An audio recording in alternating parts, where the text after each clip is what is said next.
Pilha de Gibis.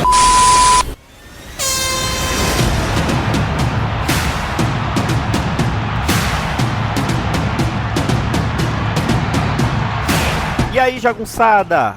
Bem-vindos ao novo episódio do Pilha de Bis, o seu podcast semanal do site Arte Final. Acesse lá www.artefinalhq.com.br para todas as edições do Pilha de Bis, do Avante Vingadores, e lá ainda estamos com os nossos arquivos dos Sete Jagunços, do Omniverso e do A Pilha do Aranha. Nós estamos também no YouTube, na Aurelo, no Spotify e no seu agregador de podcasts favorito. Só procurar por Arte Final que você nos encontra nelas. Nós estamos também em todas as redes sociais. No Twitter, no Instagram e no YouTube é @artefinalhq.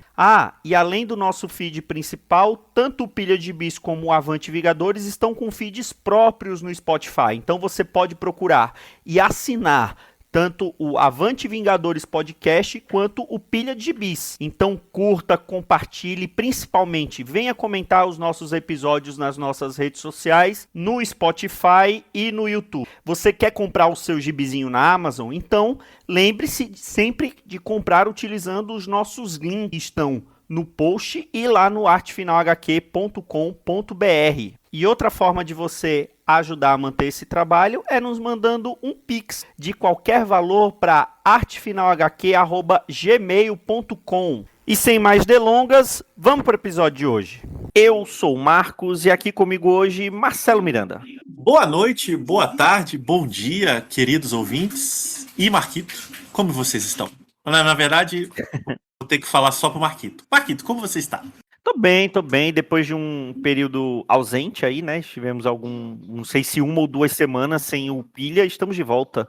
Depois de alguns problemas técnicos, pessoais e emocionais, estamos de volta. Oh, meu Deus. É verdade, mas o importante é que por os motivos padrinhos de salvam Copa do tudo. Mundo, né? Os problemas emocionais são principalmente por conta da Copa do Mundo. Nossa, sem comentários. A gente já começou nesse baixo astral. Pois é. Mas assim, se for pra falar de sumiço, né, o Dãozinho e o Vitor Azambuja mandam lembranças. Do Pilha, Jazz Vitor, ele ensaiou um retorno ali no nosso Pilhéfilos, mas voltou para as catatumbas que ele está e não sabemos do paradeiro do nosso gaúcho amigo, ou amigo gaúcho. Faça a sua escolha. Se ele é o seu amigo gaúcho ou se ele é apenas um gaúcho amigo. Bom, mas vamos deixar de lero-lero, de churumelas e vamos falar dos nossos gibizinhos que lemos ultimamente, não é isso, Marcelo Miranda? Ué, não, mas não era pra parar de churumela e lero-lero? Não entendi. Não fez, Pois não é, mas casou então, bem. Pois é. Fale aí, ok, Marcelo Miranda, do Pare, gibizinho não que você insista. quer falar, Não comentar insista. hoje. Tá bom, não insista. Olha, como estamos aí, eu não sei que dia que esse programa vai ao ar, com a competência do nosso editor, esse programa provavelmente vai ao ar bem rapidamente, certamente ainda em 2026. Eu estou aí na onda do novo filme do Homem-Aranha, né? Que está previsto aí para estrear nas telinhas ou telonas no dia 29 de julho, ou seja, daqui a 12 dias do ano da graça que nós estamos. Hoje estamos gravando isso no dia 17 de julho. Corações estão palpitantes, não necessariamente porque eu acho que vai ser um grande filme, mas porque ver um filme do Homem-Aranha no cinema se tornou, pelo menos a mim, uma grande alegria desde o primeiro de 2002. Então eu confesso pra você que até quando eu não gosto, estar numa sala vendo aquele personagem que tantas alegrias trouxe na vida, pululando para o lado e para o outro, seja com qual ator que for, seja com qual personagem Marvel irrelevante que for, é uma alegria. Então, lá estarei, certamente. Tenho a tradição de sempre ver o filme no cinema pelo menos 2 vezes, então vou repetir também isso. E aí, claro, né, a gente vai ficando ali no FOMO, e aí começa a ler umas coisas, reler outras, né? E aí, recentemente, saiu no Brasil um encadernado, eu não sei quando exatamente que ele saiu, depois o nosso departamento de informações vai apurar, um encadernado de uma minissérie chamado A Sombra do Duende Verde, Homem-Aranha, A Sombra do Duende Verde. Marquito, você pode me ajudar, já que o nosso consultor para assuntos irrelevantes de quadrinhos Maurício Dantas não está presente, o que é esse selo Lendas Marvel que tá saindo umas coisas aí pela Panini? Esse daí, segundo nosso amigo Maurício Dantas, é basicamente a casa dos artistas da Marvel. É o retiro dos artistas, na verdade, da Marvel. Então, Isso que eu ia falar, a Casa dos Artistas estão disputando um prêmio? Não? Na verdade, é o retiro dos artistas da Marvel. Foi um selo, não é bem um selo, né? Mas foi uma série de quadrinhos que a Marvel criou para pegar autores clássicos de personagens clássicos e colocar eles para escreverem algumas histórias que se passam na época de quando eles escreviam aqueles personagens. Então tem o DeMatteis fazendo Aranha, teve uma minissérie do Peter David com o Hulk, né? Do saudoso Peter David com o Hulk Tirateima, e outras coisas, outras cositas más. Inclusive essa do Tirateima a gente falou aqui num pilha, que o link estará aí no post. Interessante, não sabia. A Panini não fala disso aqui, ela só coloca o selo Lendas Marvel. Nem vou culpá-la, coitada, né? O mal informado aqui sou eu. Mas legal saber. Retiro dos artistas é um pouco de mau gosto, mas é muito bom. Eu tenho que confessar que é uma ótima referência. Culpe Maurício Dantas, que criou a referência. Não, mas infelizmente ele tem razão, é muito boa. Apesar de mau gosto. Mas tudo bem. Dito isso, o Marquito deu aí o spoiler. A Sombra do Duende Verde é roteiro do nosso amigo, pessoal, inclusive, J.M. DeMatteis, ou J.M. DeMatteis, ou como você preferir. A gente, dia sim, dia também, a gente fala dele aqui. Ninguém pergunta, a gente vai citar ele aqui. Primeiro porque, assim como o John Byrne, ele é um adorado aí na casa. Eu acho que é a única unanimidade que temos, junto com o John Byrne. E segundo, porque ele nos deu uma belíssima entrevista, uma entrevista já histórica na internet brasileira, que o Marquito, obviamente, já linkou no post, quando a gente fazia lá o programa exclusivo do Homem-Aranha, o Pilha do Aranha, e ele nos cedeu um bate-papo lindíssimo em vídeo, a gente conversou ao vivo com ele, sobre eram 30 anos, né, da história daquela história lá do Ratos e do Harry Osborn e tudo mais. Eu até esqueci. Pecados... como é que chamava mesmo? Pecados... Esqueci. Não tem problema. Pecados de alguma coisa. Exatamente. Mas ouçam aí uma das grandes histórias do Homem-Aranha. Oi? Vou só complementar que você pediu para verificar. Foi publicado aqui pela Panini, pelo menos a data que está lá no Guia dos Quadrinhos, está a data de março de 2026. Então, se lá no Guia dos Quadrinhos está com a data de março de 2026, provavelmente chegou nas bancas em maio ou junho. Eu não estou tão atrasado. E aí é uma minissérie, né? Ela tem 4 edições, né? Ela foi originalmente publicada entre junho e setembro de 2024. Então ela está aí completando 2 aninhos e saiu num TP bem simpático, né? A nossa querida capa cartão, que Deus permite, porém com aquele precinho um pouco salgado para apenas 128 páginas, que é R$ 39,90, mas eu comprei numa promoção a 24, então eu acho um preço justo. E a história é assim, Marquito, vou ser bem sincero, eu vou emular aqui os nossos youtubers brasileiros, vou dizer que eu não li essa edição. Eu li, na verdade. Né? Eu tô assim como os youtubers de quadrinhos no Brasil, eu tô falando de uma coisa que eu não li. Mas eu li metade. Acho que metade já tá valendo, né? Eles normalmente leem só a quarta capa, então acho que tô na vantagem. E acho que não dependia de eu terminar de ler para comentar, que é uma edição interessante. É uma história meio boba, na verdade. Eu acho que o DeMatteis, com todo o talento que ele tem, também às vezes liga o piloto automático, né? Na entrevista pra gente, inclusive, ele falava isso, né? Ele não estava escrevendo Homem-Aranha na época mais. E ele fala que ele tinha muita vontade de voltar a escrever o Homem-Aranha, e em especial o Ben Reilly, que é um personagem que ele sempre gostou, e ele trabalhou muito bem o Ben Reilly, né? Bom lembrar aí, acabou de sair na saga do Homem-Aranha o Anos Perdidos, que é uma minissérie que ele desenvolveu na época da saga do Clone. Então ele claramente gosta de escrever o Homem-Aranha, né? É dono de uma das principais fases do personagem. Curiosamente ou não, Marquito, meses depois ele foi anunciado como autor do Homem-Aranha de novo. Então vou dizer que a Marvel viu o nosso vídeo e pensou, vamos chamar o velho para escrever mais Homem-Aranha. Então ele fez aí uma minissérie com o Kraven, né, que ele também já tinha imortalizado na última caçada de Kraven, fez essa daqui, enfim, foi retrabalhar ali o personagem.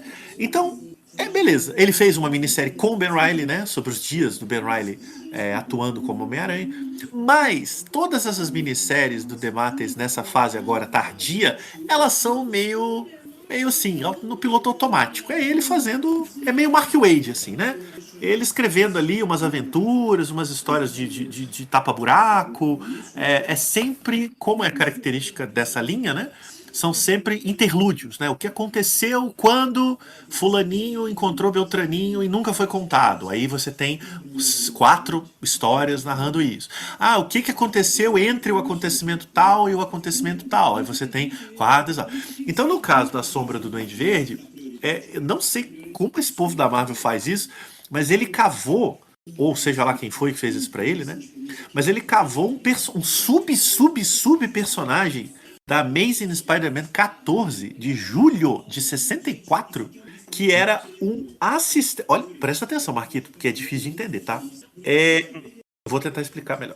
Ele era assistente, o personagem, do Mendel Stromm, que vinha a ser o cientista sócio do Norman Osborn antes dele virar o Duende Verde. Então você pensa, o assistente do Mendel Stromm. Ninguém sabe quem é Mendel Stromm, né? Vamos começar por aí, só nós mesmo. Sim. Aí o assistente dele... Não, só nós não, fale por você. Oxi, quem mais? Fale por você, eu não sei quem é esse daí. Tá, entendi. Desculpe, perdão. O Mendel Stromm era sócio do Norman Osborn, supostamente traiu ele e foi um dos responsáveis por ele ter sofrido, ter usado a fórmula que transformou ele no Duende Verde. É um personagem absolutamente de origem. Volta e meia eles inventam a história com ele já virou vilão e tal, mas o que importa aqui é que ele é um personagem lá das histórias do Stan Lee, do Steve Ditko e tudo mais. E aí o assistente dele, que é um tal de Nels Van Eyder, ele reapareceu em 1997 numa edição, né, regular do Homem-Aranha, escrita pelo não tão saudoso Howard Mackey. E aí foi se revelado nessa história que ele criou a primeira fórmula do Duende Verde e teria usado em si mesmo e se transformado numa monstruosa criatura vermelha. Isso é só citado. O que o DeMatteis faz? Ele conta essa história. Ele conta como foi que esse ninguém usou a primeira fórmula do Duende para virar uma criatura monstruosa vermelha. E é basicamente o Peter Parker no começo da carreira, namorando a Gwen, né, tendo ali aquela vivência na faculdade, o Harry Osborn é o melhor amigo rico. A gente tem um pouco o DeMatteis ele explora um pouco essa primeira fase do Peter. Tia May doente, acabou de perder o tio Ben, né, bem no comecinho, né, da trajetória. Coisa clássica, né? Bem clássica. Só que, né, a aventura se passa em torno desse assistente do Mendel Stromm que usa ali uma fórmula que a gente sabe no futuro será desenvolvida para ser de fato a fórmula que vai gerar o principal inimigo do Homem-Aranha durante anos. Então, assim, nada demais, é uma leitura rápida, suave, assim, curiosa, né? Acho que só nós mesmo, assim, colecioneiro que se interessa em saber o que aconteceu nessa fase aqui. Agora, preciso dizer uma coisa, eu estou com saudades de Maurício Dantas nesse momento. Mas acho que, na verdade, você falando assim que só a gente se interessa, né? Acho que nem a gente, né? Se ninguém contasse, você também não ia atrás para querer saber. Eu não sabia nem da existência dele, tenho que confessar. Eu nunca tinha ouvido falar em Nels Van Eyder. Olha aí. E olha que eu já li essas histórias, mas eu não sei se essa edição do Howard Mack saiu no Brasil, eu não pesquisei. Mas ela é na Peter Parker Spider-Man 1. É bem capaz de ter saído. Nossa. Mas ela foi essas histórias backup, sabe? Que foi publicada nos fundos de revista. E aí é o interessante que a Panini republica essa história. Ela está no volume. Ela é escrita pelo Howard Mack e desenhada pelo Dan Fraga. É Fraga mesmo, tá, gente? Eu não falei errado, não. E eu acho que ela é um backup. E é curioso porque ela abre com o Stan Lee apresentando o personagem. O Stan Lee desenhado ali pelo Dan Fraga, enrolado, ele tá tecendo uma teia de aranha com aquele seu bigodão. e ele faz um comentário ali, dá um resumo, diz quem é o cara, e aí você tem a reintrodução desse personagem absolutamente inútil na história. E aí o DeMatteis, em 2024, vai retomar esse personagem que foi revelado em 97, que supostamente esteve em 66. Olha que loucura. Agora, eu queria que o Maurício Dan estivesse aqui, porque eu acho que você não vai saber, assim como eu. O desenhista é um tal de Michael Santamaria. Já ouviu falar? Não conheço também. Pois é, esse Não confesso conheço pra também. você. Certamente Maurício Dantas conheceria. Mas uma das coisas que é justamente dessa linha Lendas Marvel é justamente juntar o escritor clássico com um novo desenhista. Uhum. Alguns desenhistas dessa linha são desenhistas mais desconhecidos mesmo, mas tem alguns desenhistas que são até bastante conhecidos, entendeu? Tem eu Sim. estava até procurando aqui para ver que gibis já tinham sido lançados. Esse do Senhor Tirateima que a gente chegou a falar aqui, ele tem desenhos do Yildirei Cinar, que desenhou durante bastante tempo algumas coisas dos X-Men. Então, ele já teve aqui numa CCXP. Então, ele é um desenhista mais conhecido. E eu estava olhando aqui, além do Tirateima, tem história do Venom, do David Michelini. Tem história do Homem-Aranha 2099, do próprio Peter David, do Genis-Vell, do Capitão Marvel, também do Peter David. Surfista Prateado tem história dos Extreme X-Men, do Chris Claremont, Adam Warlock, o novo Quarteto Fantástico, que eu sei que você gosta muito, Marcelo Miranda. Tem uma história nova, que é com bem Ora. eu acho que bem do Peter David. Tô olhando aqui também do Peter David. Pois é. Uhum. Essa saiu no Então Brasil? é uma linha. Saiu. Isso aqui eu tô olhando tudo coisa Tá. que saiu aqui Eu no não tô Brasil pela acompanhando. Panini. Uhum. Tá, legal. Pois é, então, esse Michael Santamaria, eu realmente não conheço. Deveria ter procurado um pouco melhor, mas não procurei. E eu não gostei muito, cara, vou ser bem honesto, assim. Eu acho, na verdade, que é um gibi feio. Primeiro que ele usa uma colorização de computador, que o Maurício também, né? Outra coisa que ele odeia, ele fica bravo pra caramba, que é essa colorização de computador bem estranha. Segundo, ele desenha todo mundo com cara de idoso. Isso é muito esquisito. Cara, o Peter Parker dessa história, ele é o Peter recém-Homem-Aranha, né? Ele é um adolescente. Ele parece mais velho Sim. do que um Peter da fase casado. A Gwen dele parece uma senhora. Assim. É muito estranho. Pensar que ela é uma adolescente de 16 anos não faz sentido, assim. E o Norman, ok, o Norman, né, já era ali o pai do Harry, pode ser. A tia May, coitadinha, não vou nem comentar, assim. Depois você dá uma pesquisada aí. Então, É um maracujazinho. Eu não entendi qual que é a pira dele com rugas. Todo mundo é muito enrugado, é muito esquisito. E uma cor bem estranha. Eu não sei, não flui muito bem os desenhos. Eu acho que dá uma estragada. Talvez isso faça também com que essas historinhas do DeMatteis, que já são meio no piloto automático, fiquem um pouco mais no piloto automático, porque você não tem nenhum grande visual. Não assim, é um pouco dinâmico, sabe? Os quadros e tal, mas, cara, nossa, você vira a página e os bichos, é tudo muito feio. Não sei, não me pegou. Eu tô olhando aqui no site da Marvel nesse momento e eu tô reparando que ele, por exemplo, vou citar, né? Porque como eu não tô acompanhando tanta coisa, mas ó, já vi que ele desenhou vários quadrinhos da X-Force, dos X-Men, ou seja, ele tá bem no universo mutante. Loki tem coisa que ele desenhou. Dentes de Sabre tem coisa, né? Tem uma minissérie que ele desenhou. Ele desenhou também. Deixa eu ver. X-Men Red. Também não é muita coisa, não, tá? O Michael Santamaria não tá com essa bola toda, não. E aí a história backup do Howard Mack tem desenho do Dan Fragou? Também, nada demais também. É bem aquele desenho limpo dos anos 90. Um pouco com cara de desenho animado, sabe? Parece uma animação de TV. Mas ok também, nada demais. Então, assim, em resumo, é um bom volume para colecionistas, mas é isso. Mas eu terminarei de ler, quem sabe, né? Pois é, eu acho interessante essa proposta dessa linha, como diz o Maurício Dantas, retiro dos artistas da Marvel. Tem Eu essa concordo, eu história gosto. Acho interessante também. essa Resgatar esses história do autores é muito Tirateima. legal, né? A história do Tirateima é muito bacana. Agora, eu confesso que eu não li mais nada além disso, entendeu? Eu li pouquíssima coisa. Tanto é que alguns desses gibis eu vejo na Amazon. E aí, na hora que eu vou, que eu vejo lá para comprar, eu até acho que é a história clássica. Por exemplo, essa do novo Quarteto Fantástico. Eu vi lá para vender e tava num preço mais barato do que o que eu costumava ver. Então eu achei, pô, tá numa promoção.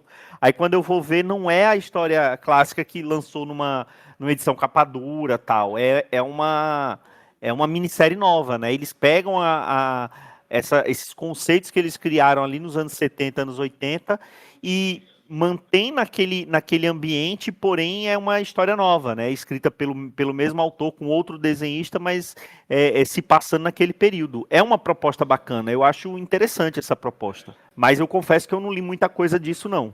Eu gosto da proposta também, especialmente por fazer com que esses caras voltem a escrever Sim, personagens nem que que seja só para pararam. pagar conta, como Isso. basicamente é o É, que o Dematis faz aqui, né? exatamente. E também Pelo que coloca você eles de tá me volta. falando. Cara, sim, e coloca eles de volta em personagens que eles ajudaram a consagrar. Então eu acho interessante. E se a gente Sim, olhar para agora, os autores que têm morrido, e aí vários com problemas com falta de grana para seguro e tal, perceber esses senhores ainda escrevendo, a gente sabe que eles estão fazendo um pé de meia também, então também não dá para reclamar. sim, claro. Felizmente o DeMartins não tá na miséria, ele tá sempre escrevendo, ele agora entrou no, né, ele foi claramente cooptado aí pelas animações, então ele escreve animação adoidado, acho que vai ficar tudo bem. Mas é muito legal, assim, é regular? É regular.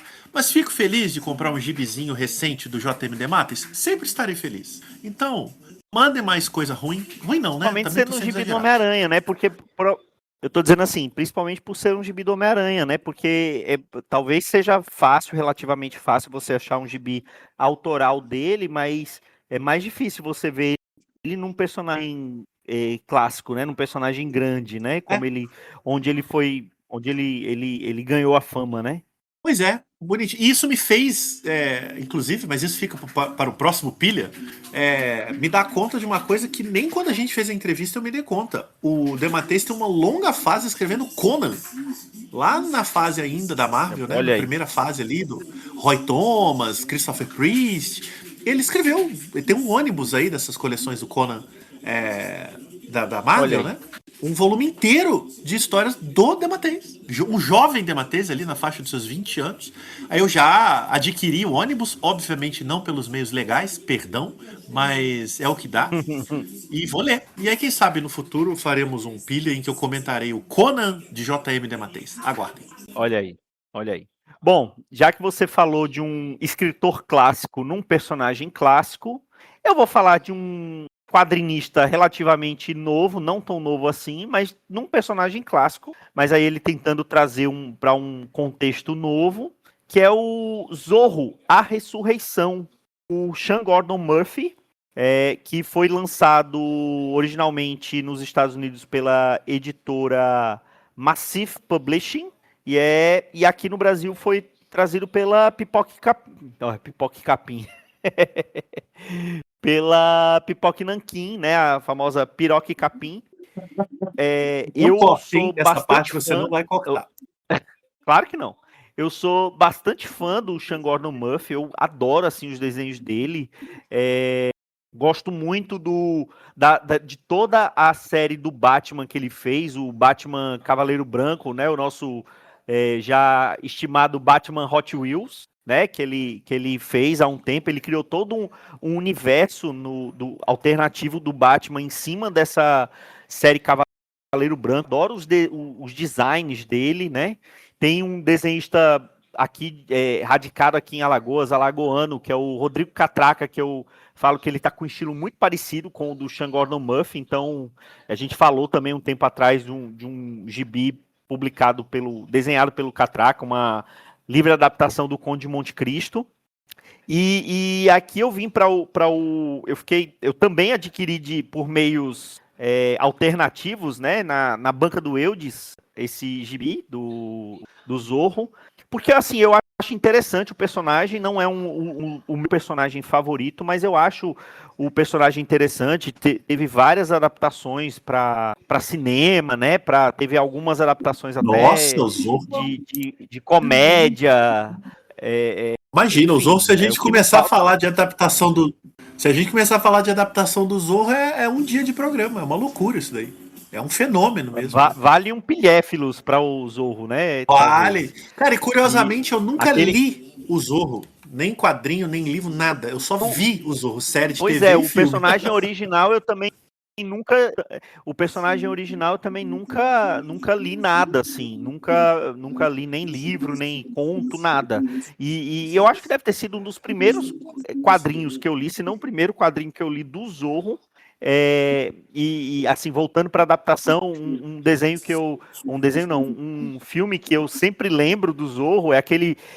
Eu acho que as múltiplas faces do Zorro, eu não sei se é esse o nome, que são dois irmãos gêmeos que é completamente estereotipado, porque um deles é gay, aí começa a aparecer com a roupa do Zorro verde, rosa.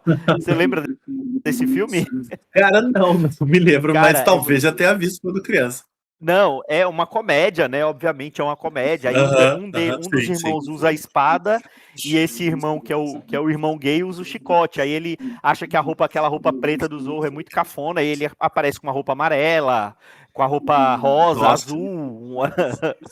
Depois você Pois procura. é, fazendo Eu aqui acho que é o. as múltiplas fases do Certamente. Zorro. É alguma coisa assim. Fazendo aqui o trabalho jornalístico muito rápido, né? A gente tá falando isso porque o Ah, Zorro é um personagem que apareceu nos pulps, né? Dos anos de sim, sim. 1919, pense nos livros pulp, né? De espada e aventura. E aí, né? Virou um fenômeno. Quadrinho, animação, filme, série de TV. Cara, o Zorro é um personagem tão forte que aquela série Lone Ranger, que é o Cavaleiro Solitário, era exibida no Brasil como Zorro, o Cavaleiro Solitário. Mas não tinha nada de Zorro, ele era um cavaleiro solitário.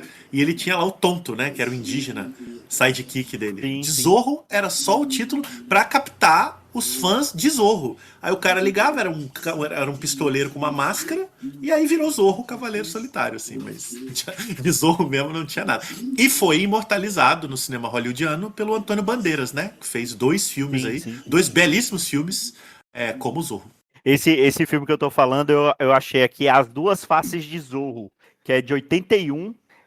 O George Hamilton interpreta o Dom Diego de la Vega e o irmão gêmeo gay dele, o Ramon. É muito, é, Que é legal, muito cara, não legal vi esse não. filme. Que legal, não E vi. aí, voltando pro Gibi, o que acontece? Ele tenta trazer a história do Zorro, né, a lenda do Zorro, para os dias atuais. Então ele coloca o Zorro lutando contra um cartel, né? Porque aí é aquela coisa, né? Se você é um autor estadunidense que você vai falar sobre o México atual, obviamente você vai colocar ele para lutar contra cartel de drogas, né? Então, só que ele dá uma desvirtuadazinha na história, porque ele conta a história de um garoto que ele também se chama Diego, né? O povoado que ele mora num povoado chamado La Vega, e esse é um povoado que é dominado pelo narcotráfico ali no interior do México. E eles testemunham, né? Ele tem uma irmã chamada Rosa, e eles testemunham o assassinato do pai, justamente que na época ele era até no Dia de los Muertos lá no México, e o pai dele interpretava o Zorro numa peça, né, de comemoração lá do Dia de los Muertos. E aí isso fica na cabeça do jovem mancebo Diego, e ele acaba imaginando que ele é o Zorro, né? Só que se passa nos dias atuais, todo mundo acha que ele é meio maluco, né? Mas ele incorpora tudo do Zorro. Ele tem lá o cachorrinho que ajuda, tem o fiel cavalo, né? Que é o melhor amigo dele. E ele acaba incorporando aquilo que é justamente para tentar livrar aquela vila desse cartel que domina a região. Então, assim, o Sean Gordon Murphy mistura muito da história clássica do Zorro com essa pegada mais atual de luta contra o narcotráfico e tal. Mas o que ele subverte não é simplesmente trazer a história da antiga para o que acontece agora e simplesmente transportar. Não, ele coloca a história nova, só que ele coloca um Zorro sendo um cara que treinou a vida toda, mas que ele é maluco, ele tá meio delirante ali, ele sofreu um trauma quando era criança e aquilo ficou tão entranhado na cabeça dele que ele acha que ele realmente é o Zorro das histórias. Então ele fala como o Zorro ali do final do século XIX, eu acho que é século XIX, século XVIII que se passa a história, enfim. E ele fala daquele jeito. Então e aí o coisa da história é justamente ele trazer aquele espírito, aquela coisa leve assim, aquela coisa honrada do Zorro, né, do herói clássico para esse contexto e ele inspirar aquela comunidade a combater os narcotraficantes que dominam ali e eles tentarem se livrar do que está acontecendo ali. Assim, a história é boba, tem muito clichê assim se você pegar qualquer história que tenha esse pano de fundo assim, você não vai achar nada surpreende estar acontecendo ali, mas os desenhos do Sean Gordon Murphy são tão bonitos, são tão bacanas, que eu acho que supera qualquer problema que tenha de roteiro, porque afinal de contas ele não é um roteirista, ele é um desenhista que cria algumas histórias interessantes, mas que algumas vezes funciona, que é no caso do Batman Cavaleiro Branco, mas que aqui fica mais raso, mais bobo. Mas é uma história divertida, mas que vale principalmente pelos desenhos do Sean Gordon Murphy, que eu, assim, pra mim ele é um dos meus desenhistas favoritos da atualidade.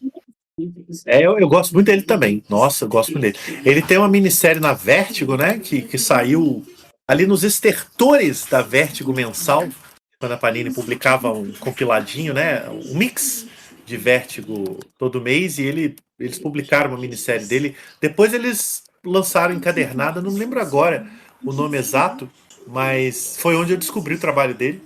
E, cara, ele é muito bom, assim, realmente ele é um dos grandes em atividade, e até quando as histórias são mais ou menos, poxa, é um gosto de pegar pra ler, pra ver e tudo mais. Fico curioso dele desenhar o Zorro, porque ele tem cara de um, né? Eu já vi a capa desse gibi, e eu acho que o Zorro tem tudo a ver com ele, assim, né?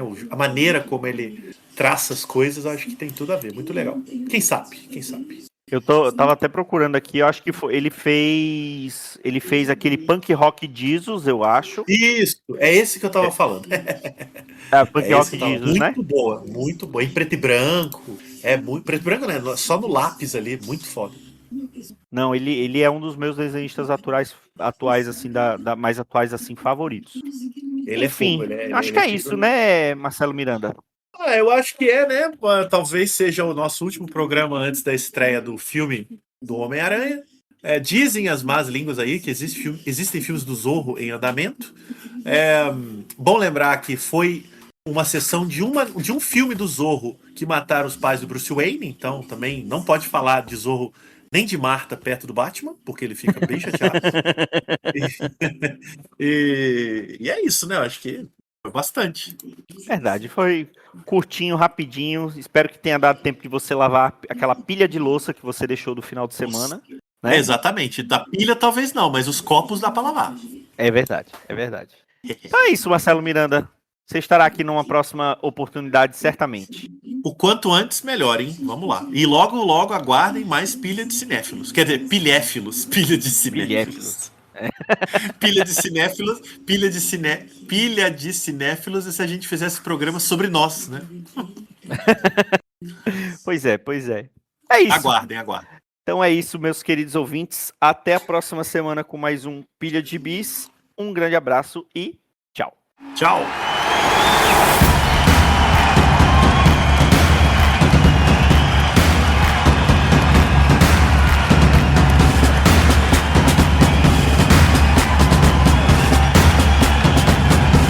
Esse foi o Pilha de Gibis, mais um podcast com o selo dos cabras de qualidade do Arte Final. Gostou do que ouviu aqui? Compartilhe e acesse o site, tem muito mais conteúdo de qualidade esperando por você. Vai comprar seus gibis na Amazon? Compra acessando os nossos links, você vai ajudar a manter esse trabalho. www.artefinalhq.com.br